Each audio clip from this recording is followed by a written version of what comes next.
जे बयनिसिमबो मोनसे रादाब फोसावो जोंनो बे थार्मेल पावार प्रजेक्टखौ जोंनो नांगौ।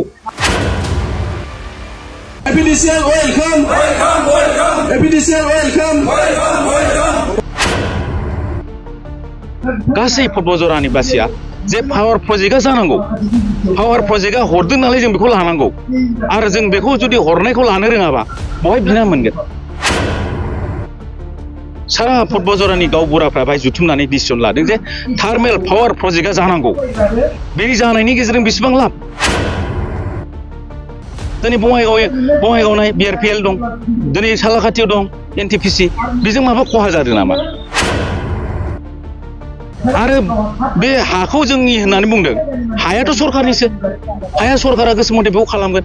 दिनैहाय जुदि बेखौ ओरैनो दोनोबा बेहाय हाबसनगोन, हाबसननायाथ' जागासिनो दंखायो। दिनै जुथुमनायनि गेजेरजों बेखौनो बुङो दे रावबो राजखान्थि हान्जाया बाहेरानिफ्राय बाहाय फैनानै उसुथुनि खालामनाङा। जोंनि समस्याखौ जों सुस्रांनायनि राहा लामाखौ खालामगोन। जों बाहाय जुथुमनायनि गेजेरजों जों सोरखौ लोगो हमनांगौ, सोरजों रायलायनांगौ, जोङो बे रायजो राजानि अभाब अभिजोगआ मा, जों बेखौ सानलायना हरलायनानै बेखौ जोङो थि खालामनो होननानै दिनै जुथुमदों।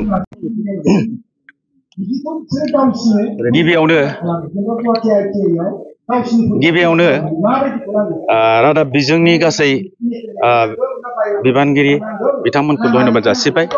बाहाय गोबां रादाब बिजोंनि माबाफोर दङ, मा होनो निउसफोर दङ। दिनैहाय बाहाय काजिगामि, बे काजिगामियाव जों जुथुमदों फटबजरानि गासै रायजो राजाया। जुथुमनायनि खारना बेनो जे माने फटबजरानि जे फाग्लि जरायाव थार्मेल पावार प्रजेक्टखौ लानानै जे दावराव दावसि जाबाय थादों, बाहाय बिनि फाग्लि जरानि जे रायजो राजा बिथांमोनहा खुद्रिदों, सोमावसारदों। आरो बे सोमावसारनायाव माखासे बाहेरानिफ्राय राजखान्थिनि हान्जाफ्रा बाहाय एकदम माने थुनजलायफैदों, उसुथुनि होफैदों। जों बेखौ दुखु मोननाय फोरमायो जे बिथांमोनहा दिनैहाय मोजां राहानि थाखाय, मोजां उद्देश्यनि थाखाय बिसोर थुनजले फैयाखै। नोंगौ, जोंनि फाग्लिजरा बासिया, बासबारिनि फाग्लिजरानि जे रायजो राजा आइ आफा बिथांमोनहा खुद्रिदों, जे संखिनायबो फैदों बिथांमोनहा। नाथाय संखिनांगौ खोथा गैया। आरो बाहाय बायजोनिफ्राय जे दल संगठन राजनिति हान्जानि बिबानगिरि बिथांमोनहा फैनो नाङा। जों फटबजरा बासिया बेखौ नायगोन। मानोना जों मिथिगौ बे फटबजरानि जे हाब्रु जों थानाय लामा, दालां गैयै दै, जों बाहाय बेसेबां हाग्रा सिङाव थांनानै थाबोदों। नाथाय बैफोर समावथ' बिसोरो मोजांनि थाखाय मालाबाबो फैयाखै। नाथाय दिनैहाय मोनसे थार्मेल पावार प्रजेक्ट जानो फैगासिनो दङ। आरो बेखौ माने होबथानायाव गिलु बालु बिसोरो माबा हैदों, उसुथुनि फैदों, थुनजुलाय फैदों। दा थुनजुलायनायनिफ्राय मा जादों, गाज्रिनिफ्राय गाज्रिसिन थासारि सफैदों। जोंनि गेजेराव गावजों गाव एना एनि जाफैदों आरो बारानिफ्राय बारा जालांनो नागिरदों। दा बेखायनो जों बाहाय दिनै जुथुमदों काजिगावआव, हठात खरि हरखाबै जों मोनसे मेल खुंदों। गासै फटबजरानि बासिया जे पावार प्रजेक्टआ जानांगौ, पावार प्रजेक्टआ हरदों नालाय जों बेखौ लानांगौ आरो जों बेखौ जुदि हरनायखौ लानो रोङाबा बहाय बिना मोनगोन। जों बिनानैनो फैबाय, आन्दलन खालामनानै फैबाय। नाथाय दिनै जों आन्दलननि गेजेरजों बुंदों जे जोंनो इन्डास्ट्रि नांगौ, जोंनो इमप्लय खालामनांगौ, जों बुंबाय थादों। नाथाय दिनै इन्डास्ट्रि हरनायावबो जोंनि जे माने मानसिफ्रा एसे बुजिनायाव, बिसोरनि थुनजलायनायाव जोङो गोनो गोथो फैदों। जायनि थाखाय जों दिनै बाहाय जुथुमनायनि गेजेरजों बेखौनो बुंनो नागिरो, खुनु राजनिति हान्जानि बायजोनि जेनाखि राजखान्थि हान्जा, बायजोनि जे दैदेनगिरि बिथांमोना बे फटबजरा बासियाव हाबनो नाङा। जोंनि जेंनाखौ जों सुस्रांगोन। जोंनि न'आव मा जांसि गोग्लैदों, जोंनि न'आव मा मैला फैदों, बेखौ जोङो सुस्रांनो राहा लामा लागोन। जों बुंदों, जोङो बुंदों, दाखालिनिफ्रायनो बुंदों जे जुथुमदों, बासबारियाव खेबनै जुथुमबाय। सारा फटबजरानि गावबुराफ्रा बाहाय जुथुमनानै डिसिसन लादों जे थार्मेल पावार प्रजेक्टआ जानांगौ। बेनि जानायनि गेजेरजों बेसेबां लाब। दिनै बङाइगावआव BRPL दं, दिनै सालाकाथियाव दं NTPC, बेजों माबा खहा जादों नामा? बेजों जोंनि जेनाखि थांनानै थानायनि जे लिभिं स्टेन्डार्ड बे बारायगोनसो। आरो बे हाखौ जोंनि होननानै बुंदों, हायाथ' सरखारनिसो, हाया सरकारा गोसो मथे बेखौ खालामगोन। दिनैहाय जुदि बेखौ ओरैनो दोनोबा बेहाय हाबसनगोन, हाबसननायाथ' जागासिनो दंखायो। जोंनि हाबसननायखौ मानो बादा होगैया ओमफ्रायलाय बिसोरलाय? सारिगिदिं हाबसनजोब्बाय।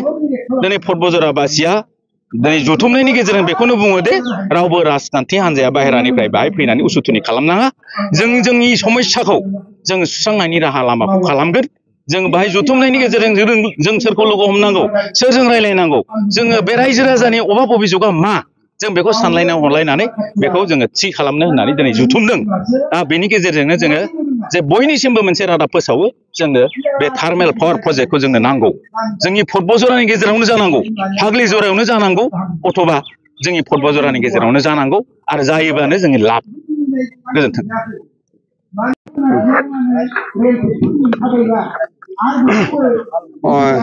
खुलुमबाय नोंथांमोननि चेनेलनिसिम दिनै बेवहाय काजिगाव गेलेग्रा फोथाराव रायजो राजाफोर आरो सानसुमै बिथांमोन ज' जाफैदों बेवहाय रावनिबो दैदेननायाव हाबाफारिया जायाखै बयबो माने गावनो गाव सानखांनानै जे जोंनाव पर्बतजराव मोनसे थार्मेल पावार प्रजेक्ट बेखौ पर्बतजरानि बासबारिनि फाग्लिजरा होननाय माखासे एरियायाव बियो जानो थांगासिनो दङ आरो बेखौ लानानै जाय दान्थे बिदान्थे जादों गतिके बे दान्थे बिदान्थे जानायखौ असिला लानानै पर्बतजरानि माखासे सानसुमै जेसेबां माने सानसुमै दं सोरबा कलेजनि प्रिन्सिपाल दं सोरबा गाहाय फोरोंगिरि दं आरो रायजो राजा नुजाफैनानै बिनि सायाव माने माखासे सावरायनाय बिबुंथि लाखिफैदों आरो बे थार्मेल पावार प्रजेक्टआ फाग्लिजरा बासबारिनि फाग्लिजरा जानो गोनां बे थार्मेल पावार प्रजेक्टआ फाग्लिजरा गामिनि रावनिबो हा सम्पति जीवन खहा जायाजासे गासिबो रैखा जानानै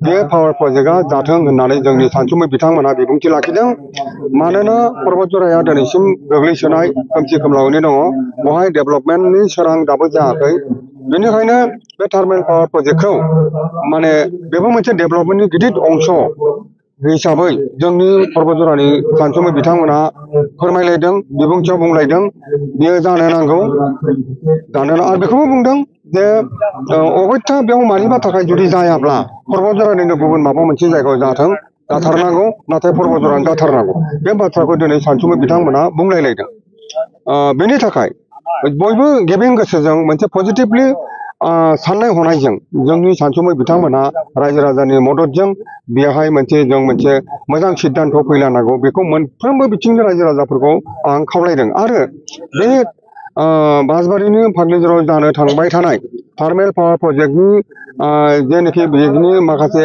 गामिनि मानगोनां रायजो फाग्लिजरा गामिनि मानगोनां गामिनि रायजो राजा बिथांमोना जेनाखि प्रतिबादि कार्यसुचि लादों बिथांमोना जेनाखि जानो नाङा होननानै माबा लादों प्रतिबादि कार्यसुचि लाबाय थादों बिथांमोना हा हु सय सम्पति थांजानो गिनायनि मोनसे आशंका जादों बेखौ जों सनमान खालामो नाथाय बाहेरानिफ्राय फैयै बिथांमोननि आन्दलनाव जेनाखि अर सुफैनाय जेनाखि उदुबनि होफैनाय माने उसुथुनि होफैनाय बे खामानियासो जोंनि सानसुमै बिथांमोना पर्बतजरानि सानसुमै मेलेमजिबि बिथांमोना बेखौसो गाज्रि मोनदों बे जानो नाङा फाग्लिजरा गामिनि रायजो राजानि आइ आफानि जेरै गाबनाय गोसोनि बेदना बेखौ जों सनमान होयो आरो बियो बिथांमोननि बे गोसोनि गाबनायखौ सरकारजों रायलायनायनि गेजेरजों समाधानाव फैथों माबा मोनसे समाधान फैथों बिथांमोना जानाय गैया लोंनाय गैया उन्दुनाय गैया जासे बेसे गोबाव बेबायदि माने बिथांमोना प्रतिबाद खालामबाय थानो बेखौ साननानै मैया मोनब्रै जोंनि माहारियारि आफादा ट्राइबेल संघ साहित्य सभा बर' समाज हारिमु आफादा बिथांमोनजों नुजाथिनानै रायलायनो होननानै मैया थांनाय जादोंमोन नाथाय बे माहारियारि आफादनि जेनाखि मोजां साननाय बेखौ सोङा हसियानो बेयाव माने जानो नाङै जाथाय जादों बे दुखुनांथाव जादों आरो बेखौ जों बयबो निन्दा खालामदों दा इयुनाव जाहाथे बे ओनसोलनि रायजो राजा गामिनि रायजो राजा मोनफ्रोमबो समाजनि मोजां सिन्था खालामनानै आरो बिथांमोननि जेनाखि आन्दलन बे आन्दलनखौ मोजां साननाय हनायनि गेजेरजों बाहेरानि खुनु भाइरासखौ जायगा होआलासिनो बिथांमोननि गोसोनि गाबनायजोंनो बिथांमोना जेन आन्दलनखौ खालामो आरो सरकारजों बुजाफरा जानानै जानांगौबा जानांगौ जानाङाबा जानाङा जाहाथे मोजां सिद्धान्तआव फैयो जों बेखौ खावलायो आरो रायजो राजाफ्रा दिनै बे बाथ्राखौ बिबुंथियाव बुंलायलायदों गोजोन्थों